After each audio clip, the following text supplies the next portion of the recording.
Hello student. आज इस video में हम लोग पढ़ेंगे नर्वस टिश्यू के बारे में। इससे पिछली वीडियो में हमने पढ़ा था एपिथेलियल टिश्यू, कनेक्टिव टिश्यू और मस्कुलर टिश्यू के बारे में। अब हम लोग इस वीडियो में पढ़ेंगे नर्वस टिश्यू के बारे में। नर्वस टिश्यू हमारे बॉडी का बहुत ही इम्पोर्टेंट टिश्यू होता है। इससे हमारे बॉडी के जो पार्ट्स हैं, ब्रेन और स्पाइनल कॉर्ड, वो बनते हैं। ब्रेन और स्पाइनल कॉर्ड हमारे बॉडी में जो भी बॉडी पार्ट्स हैं और जो भी फंक्शन हमारे बॉडी में हो रहे हैं उनके बीच में कंट्रोल एवं कोऑर्डिनेशन का काम करते हैं। ये जो नर्वस टिश्यू हैं वो एक विशेष प्रकार के सेल से बने होते हैं जिसे हम लोग नर्व सेल कहते हैं और उसे ही हम लोग न्यूरॉन कहते हैं। इसे हम लोग आगे डिटेल में पढ़ेंगे स्टूडेंट। अभी हम लोग इसकी परिभाषा, डिफिनेशन क्या है, इसे पढ़ते हैं। देखिए स्टूडेंट, शरीर के समस्त अंगों और कार्यों के सामंजस्य स्थापित करना तंत्रिका ऊतक की प्रमुख विशेषता। जैसे कि हम लोगों ने अभी समझा स्टूडेंट कि जितने भी हमारे बॉडी पार्ट्स हैं और जो भी फंक्शंस हो रहे हैं हमारे बॉडी, वो सारे ब्रेन और स्पाइनल कॉर्ड के द्वारा ही कंट्रोल होते हैं और उसको कंट्रोल करने का काम ये टिश्यूज के द्वारा होता है। तो ये नर्वस टिश्यू का एक प्रमुख विशेषता है। जंतुओं के शरीर के मस्तिष्क, ब्रेन और स्पाइनल कॉर्ड तथा नर्व्स जो है तंत्रिका ऊतक के बने होते हैं। जो भी हमारे बॉडी में ये नर्वस सिस्टम के जो ऑर्गन है, ब्रेन और स्पाइनल कॉर्ड और नर्व्स, ये सभी नर्वस टिश्यू के ही बने होते हैं। तंत्रिका ऊतक जो है वो संवेदना को शरीर के एक भाग से दूसरे भाग में भेजने का कार्य करते हैं। देखिए स्टूडेंट, हमारे बॉडी में जो भी मैसेज है, जो या बाहरी इन्वायरमेंट से हो या ब्रेन के थ्रू जो मैसेज है जो डिफरेंट पार्ट्स में भेजा जा रहा है और उसके अनुसार जो हमारे बॉडी पार्ट्स रिएक्ट करते हैं, ये सारी चीजें जो हैं वो नर्वस टिश्यू के द्वारा ही पॉसिबल हो पाता है। तो ये एक काफी इम्पोर्टेंट वर्क है जो नर्वस टिश्यू के द्वारा किया जाता है। तंत्रिका ऊतक की इकाई न्यूरॉन या तंत्रिका कोशिका होती है।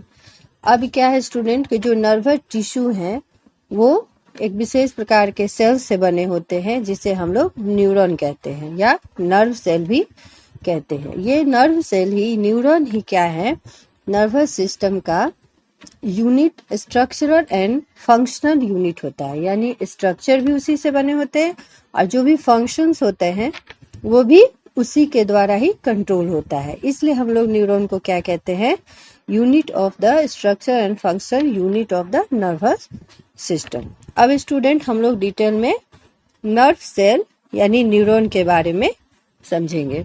ये देखिए स्टूडेंट, आप यहाँ एक पिक्चर देख रहे हैं, यही न्यूरॉन का पिक्चर है नर्व सेल का।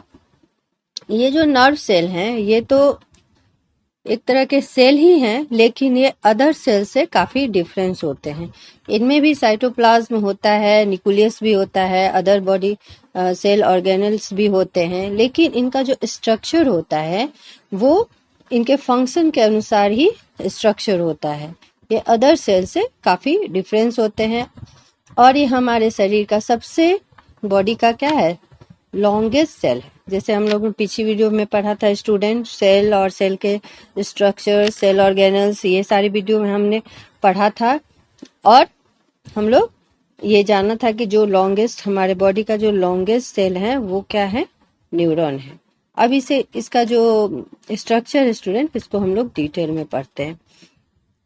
इसका थ्री मेन पार्ट्स होते हैं स्टूडेंट। ये जो आप स्टार लाइक स्ट्रक्चर्स देख रहे हैं और इसके बीच में न्यूक्लियस है, इसे हम लोग सेल बॉडी कहते हैं, जिसको हम लोग साइटोन कहते हैं। और साइटोन से जो ये ब्रांच लाइक स्ट्रक्चर्स निकले हैं स्टूडेंट, इसको हम लोग डेंड्रॉन कहते हैं और जो ब्रांचेस लाइक स्ट्रक्चर्स को डेंड्राइट्स कहते हैं। यही जो डेंड्रॉन है ये काफी लंबा हो जाता है और इसे हम लोग क्या बोलते हैं, एक्सॉन कहते हैं। ठीक है स्टूडेंट। और लास्ट में हम लोग इसके और डिटेल के बारे में पढ़ेंगे। ये जो सबसे पहले हम लोग साइटोन के बारे में पढ़ते हैं स्टूडेंट। साइटोन जो है ये न्यूरॉन का सबसे इम्पोर्टेंट मेन पार्ट है। इसमें स्टार लाइक स्ट्रक्चर है। इसमें देखिए स्टूडेंट, इसमें एक केंद्रक तथा कोशिका द्रव होता है। इसके अंदर क्या है स्टूडेंट, कोशिका द्रव है और एक न्यूक्लियस होता है। इसके कोशिका द्रव में अनेक प्रोटीन युक्त रंगीन कण होते हैं जिन्हें हम लोग निसल्स कण कहते हैं। ये जो न्यूरॉन के जो साइटोप्लाज्म है स्टूडेंट, इसी के अंदर छोटे छोटे कण पाए जाते हैं, पार्टिकल्स पाए जाते हैं, जिसे हम लोग निजल्स पार्टिकल कहते हैं। सेकेंड पार्ट है स्टूडेंट डेंड्रॉन। डेंड्रॉन क्या है, ये भी साइटोन से निकले हुए तंतु जो एक या अधिक होते हैं उन्हें हम लोग डेंड्रॉन कहते हैं। ये जो साइटोन है स्टूडेंट, सेल बॉडी, इससे देखिए ये ब्रांच लाइक स्ट्रक्चर्स निकले होते हैं, इसे ही हम लोग डेंड्रॉन कहते हैं। ये डेंड्रॉन जो है काफी इम्पोर्टेंट काम करते हैं। ये हमारे बॉडी के डिफरेंट पार्ट से मैसेज रिसीव करते हैं और एक्सॉन को सेंड करते हैं, काफी इम्पोर्टेंट काम करते हैं।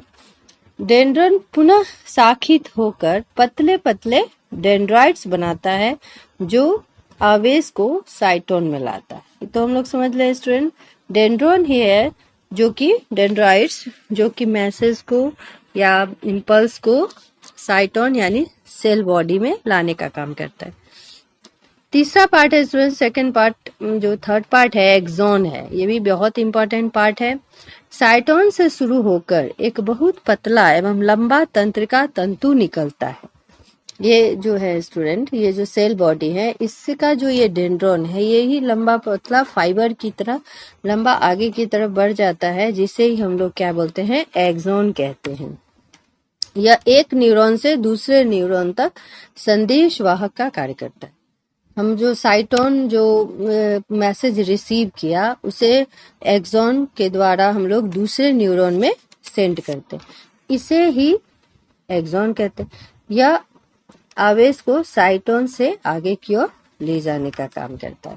ये देखिए स्टूडेंट, न्यूरॉन एनाटॉमी, हम लोगों ने सारे बॉडी पार्ट्स को, इसके न्यूरॉन के पार्ट्स को अभी समझा। जैसे ये ब्रांच लाइक स्ट्रक्चर है उसको डेंड्राइट कहते हैं।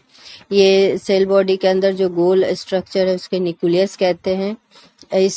इसमें सोमा कहते हैं, ये स्वान सेल्स कहते हैं। और ये एक्सॉन जो है स्टूडेंट, इसमें फैटी लाइक कवर होता है, कवर से एक ढके होते हैं, जिसे माइलिन शीथ कहते हैं। ये माइलिन शीथ कहीं कहीं नहीं भी होते हैं, किसी किसी न्यूरॉन में नहीं होते हैं, कितने न्यूरॉन में होते हैं।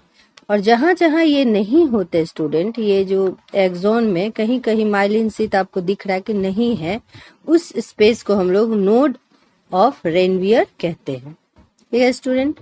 और ये जो एक्सॉन है वो लास्ट में भी ब्रांच लाइक हो जाता है और इसके साथ गोल गोल पॉइंट की तरह स्ट्रक्चर्स नजर आ रहे हैं, जिसे हम लोग एक्सॉन टर्मिनल कहते हैं।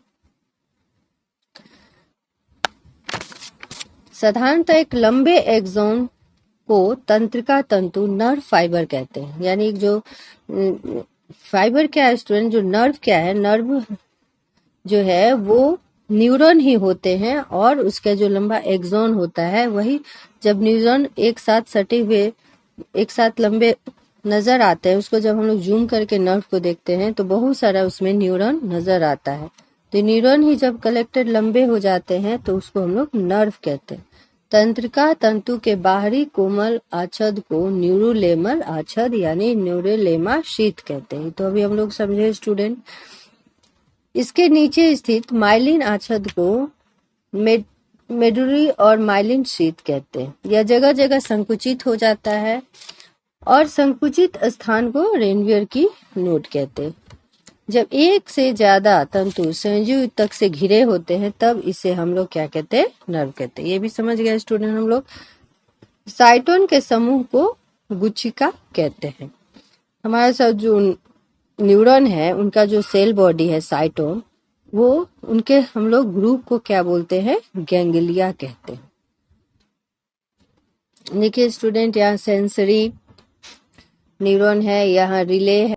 अब हम लोग पढ़ेंगे सिनेप्स क्या है। सिनेप्स जो होता है स्टूडेंट, जब एक न्यूरॉन के एक एक्सॉन के अंतिम छोर की शाखाएं दूसरे न्यूरॉन के डेंड्राइट से जुड़कर सिनेप्स बनाती है। क्या समझे स्टूडेंट? न्यूरॉन का जो एक्सॉन है उसका जो अंतिम छोर है वो ब्रांच्ड होते हैं और वो क्या करते हैं, दूसरे न्यूरॉन के डेंड्राइट से जुड़ जाते हैं और उस पेज को हम लोग सिनेप्स कहते हैं। अब हम लोग पढ़ेंगे student works of neurons. Neurons का काम क्या है? जैसे हम लोग अभी समझ गए स्टूडेंट, न्यूरॉन्स का काम है मैसेज को रिसीव करना, उसको अदर बॉडी पार्ट्स में सेंड करना और उसके अनुसार जो हमारा ब्रेन जो हमारा उन्हें ऑर्डर देता है उसके अनुसार हमारा बॉडी वर्क करता है। तो ये बहुत ही इम्पोर्टेंट फंक्शन है इसका। अब पहला फंक्शन है तंत्रिका कोश का सर्वप्रथम कार्य है मस्तिष्क को सूचना पहुंचाना। हमारा जो ब्रेन है उसको क्या करता है, ये मैसेज पहुंचाता है। ये सूचनाएं अलग अलग विषयों से जुड़ी हो सकती हैं, या तो जो हम लोग देखते हैं सुनते हैं सारे से रिलेटेड मैसेज हमारे ब्रेन को जाता है। जैसे यदि तंत्रिका को किसी प्रकार का खतरा महसूस होता है यानी कोई डेंजर सा लगता है तो तुरंत संदेश पहुंचाकर मस्तिष्क को कदम उठाने के लिए प्रतिबद्ध कर देता है। तंत्रिका उसका का अन्य कार्य क्या है, अवचेतन मस्तिष्क से जुड़े रहना भी है। यानी कि हम लोग अगर अभी निश्चिंत हैं, सोए हुए हैं, तो भी हमारा ब्रेन जो है वो जगा रहता है और वो क्या करता है कि वो जो भी मैसेज सेंड होता है उसके अनुसार वो मनुष्य वर्क करता है। हमारा जो भी पिछला काम करते हैं हम लोग उससे जो जुड़े रिमेम्बर होती यादें होते उसे भी सुरक्षित रहने का कार्य क्या कौन करता है, न्यूरॉन ही करते हैं। ठीक है स्टूडेंट, अब हम लोग नेक्स्ट वीडियो में वर्गीकरण के बारे में पढ़ेंगे। Thank you student.